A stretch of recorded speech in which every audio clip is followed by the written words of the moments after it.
stoppage cheating is self-defeating. Well, cheating's a bit strong, but whenever it gets to this stage of the season, you're looking for tactical areas where games can swing. And I look at Port Adelaide's clearance game, and Joey's shown this vision through the year, and we've talked about their offensive mindset to take a step forward, to get a step forward. And when you look at the numbers of Port Adelaide, when they lose clearance against the bottom 10 teams in the competition, they're the best at defending them. OK? They cough up, you can see the numbers there, 67 points per 100 lost clearances. But when they lose them against the best teams, the top 8, they're bottom 4 for defending them. And that's what we saw last weekend. So it makes you wonder, what is it? Is it the fact that they don't get tagged against the best teams and they go head-to-head, and the guys that Rosie and Butters and Horne-Francis play on are going that way as well as defensive, and are Port engaging in the same battle? The evidence says it stamps no, they're not. It's as simple as that. And I'll just show you some vision. I want to show the same stoppage from 2 different angles, OK, from behind the goals at both ends. So this is the stoppage here. Wing, absolute wing. So you can see the Cats, they've got spitters that are going through. The half forwards are up and at that stoppage. Myers, Manor, they're on the burst. They're going through. Darcy Byrne-Jones's goal sight, he's 1, now minding 2, in a heartbeat. I'll show how that happened in a moment. But this happened all night.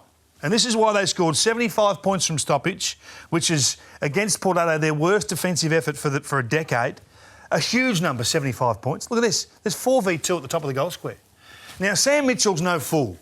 He's watching this game. He's assessing exactly how they got them and what that looks like. Do you reckon that Ginnivan, Watson, Moore and McDonald and Bruce, when he comes on, can't do that? 100% they can. So if you can't fix it last week all game, and you've got 2 training sessions this week and a couple of meetings, can you fix it? Can you fix it in a week? I'll show you from the other end. People say, oh, did Geelong give up something to get that? Well, they don't, because you can see behind the ball here at 6v6. They've got a wingman holding out to the right, so there's 7 of them.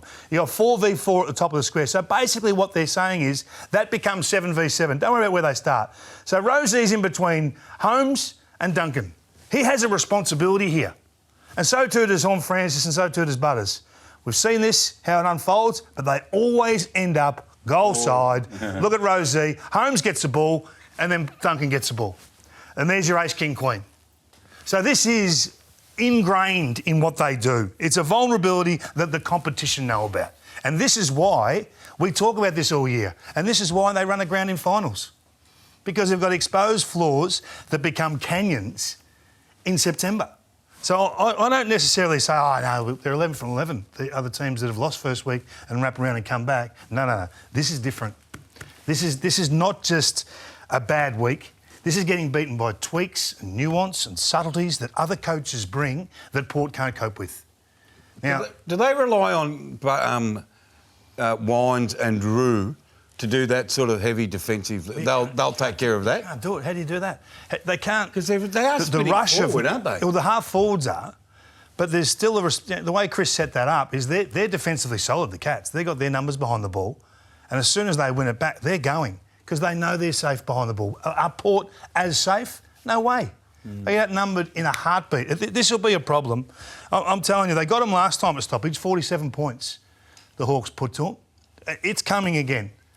The second element you want to put on the watch list is Lloyd Meek. Well, Joey reckons only showed 2 players on first crack, Nick Dacos and Lloyd. Lloyd Meek's joined the Nick Dacos club. Well, we generally don't like Ruckman. I like to give him a bit of a rap because he's been fantastic. And we keep saying don't get beaten by what you know. This hit out here has been shown on first crack, I reckon, 6 times for the year. Meek to Newcombe on the fly. It is as basic as basic. He comes from boundary side, charges straight through, and then they have the ability to score from here. They're the number 1 forward 50 clearance team in the competition, averaging 7 a game since round 18. So this is coming. So again, if you're a midfielder getting dragged into play against Newcombe, and I'm telling you, this kid's a top liner, Newcombe, in our game. He's a top 10 player in the competition right now. If Robbo's doing his top 50, I guarantee he's entrenched in the top 10 right now. Don't get beaten by this. Forward 50 stoppages in cutthroat finals like this are the death of your season.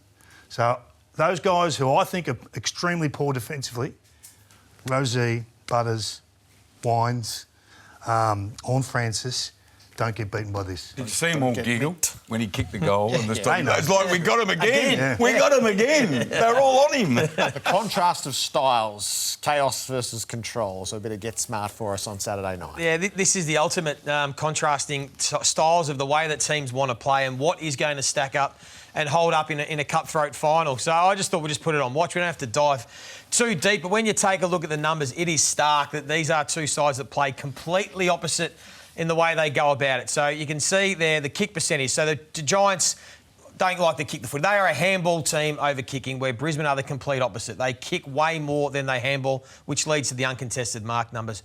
The pressure numbers, and we'll get to why that is, but that's the style of game that allows for it. So time in forward half and inside 50 differentials. Brisbane are number 1 for inside 50 differentials. Giants are 14th. That applies to the time in forward half. And then the play-on percentages, the way they want to play. So we know Brisbane want to control the footy, build it up, get it in their front half, and that's how they set their game, or from clearance, which is a real strength of theirs, where the Giants love to counter-attack and play with a bit more chaos and freedom. And this is the result, Robbo. So in turnover games, we always talk about you've got to be able to play the turnover game. The Giants play in the 4th highest turnover games in the competition. Brisbane play in the 3rd least. And pressure games. So you talk about earlier, I heard you guys off the top talk about the Giants' pressure. They're used to it because they've done it all season long. They play in the 3rd highest pressure rating games across the course of the season. Brisbane, because of their style, play in the 3rd lowest. So now that we get to the finals, and really the Carlton game for Brisbane didn't really give us a great indicator because it suited the way Brisbane like to play. But now when they come up against the Giants, does the control style, the uncontested mark game, stack up against the team that their style is built for finals? So what does it look like? Well, this is what we've seen from the Giants here. This is the handball game. This is the chaos, the running numbers, the surge, and get the ball forward and kick it into an open forward line.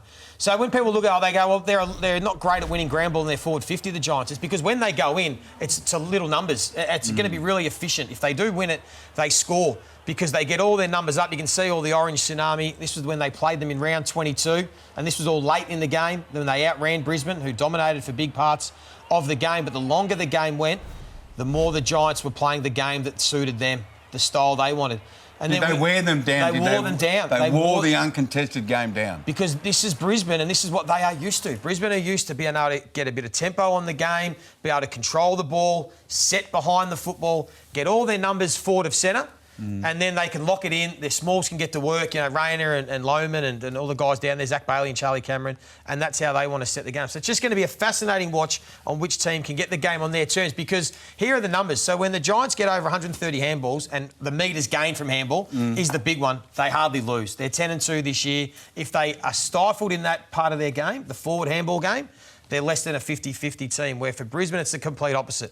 130 kicks and 95 uncontested marks. When they control the game, they hardly get beaten. If you take that away from them, they are also less than 50-50 winning. Philosophically, what do you think's the more advantageous Well, style? I think we all agree that the chaos style is what stacks up in finals, because it's hard to get the uncontested mark numbers. It's I think 16 less uncontested marks per game in finals compared to home and away seasons, home and away games over the last 5 years. You don't get as many uncontested marks. Not to say Brisbane can't play this way. We saw them last year in the finals. They did a pretty good job of it. And they did in the but first there was a lot of half. marks. The grand final was an anomaly, really, against Collingwood last year. It was a lot of high skill, high marks, the high uncontested marks. All right, give us a look at 2 key matchups to put on the watch list. I just think the two that are going to decide the game is going to be Brandon Starcevic again on Toby Green. You guys spoke to Toby last night. We know how proud he is as a player.